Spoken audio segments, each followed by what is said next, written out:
Welcome friends. एक question है लोगों का मोल और मस्सों के बारे में कि क्या इनमें मैलिग्नेंट पोटेंशियल होता है, क्या मस्से से कैंसर हो सकता है या जो तिल है उससे कैंसर हो सकता है कि नहीं, उसके बारे में मैं जानकारी दूंगा। तो सबसे पहले आप क्लियर करिए, मोल बिल्कुल अलग चीज़ है। मोल को तिल बोलते हैं, नीवस बोलते हैं मेडिकल टर्म में।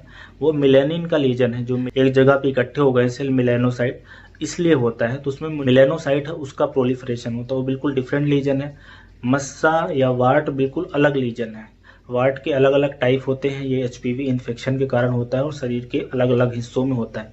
तो वार्ट का जो जेनाइटल्स वाला वार्ट है, जो जननांगों में होता है, उसमें कैंसर में तब्दील होने की क्षमता रहती है। वो एचपीवी इन्फेक्शन के टाइप 6 और 11 से होता है। और ऐसे जो प्लांटर वार्ड्स होते हैं उसमें बहुत रेयर केसेस में मैलिग्नेंट ट्रांसफॉर्मेशन होता है। जो कॉमन वार्ड जो चेहरे पे होता है, गर्दन में होता है, आंखों के आसपास या चेस्ट पे, इन सब एरिया में जो वार्ड होते हैं उसमें कैंसर नहीं तब्दील होता। जो जेनाइटल वाला वार्ड है, जो मुंह के अंदर हो जाता है, जो टेस्टिकल पे होता है, जो वल्वा वजाइना और इन जगह पे होता है, उसमें मैलिग्नेंट पोटेंशियल होता है। बट वो जो कैंसर में तब्दील होता है उसमें वेरिकस कार्सिनोमा बनता है, जो ऊपर की तरफ ही फैलता है, शरीर के दूसरे हिस्सों में नहीं जाता, इसलिए उसका भी इलाज आसानी से हो पाता है। वार्ड से होता है कैंसर, बट जो जेनाइटल वाले वार्ड होते हैं उसमें, और कुछ केसेस में जो प्लांटर वार्ड होते हैं, जो तलवों पे हो जाता है, जो हथेलियों पे हो जाता है, बहुत बहुत रेयर केसेस में। जो बाकी के वार्ड है उसमें नहीं। अब दूसरा बात करते हैं, जो तिल होते हैं, तिल में भी कैंसर में तब्दील होने की कैपेसिटी रहती है।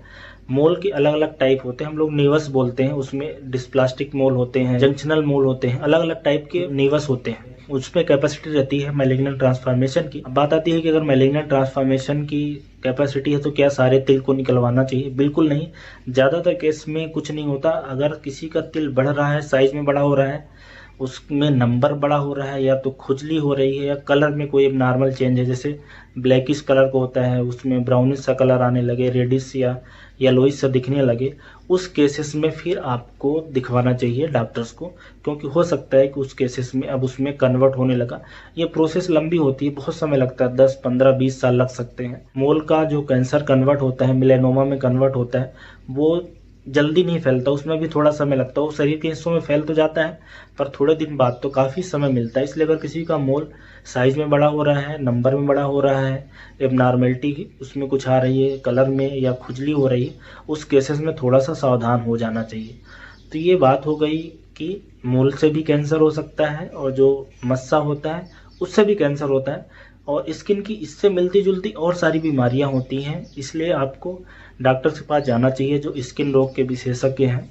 उनको दिखा के एक बार ये तसल्ली हो जाए कि ये मोल मस्सा ही है, कि ये दूसरी प्रॉब्लम तो नहीं। स्किन में और बहुत सारे लीजन होते हैं, एपिथेलियल लीजन होता है, इसके अलावा पिंपल्स भी उसी तरह से मिलते जुलते रहते हैं, राइट।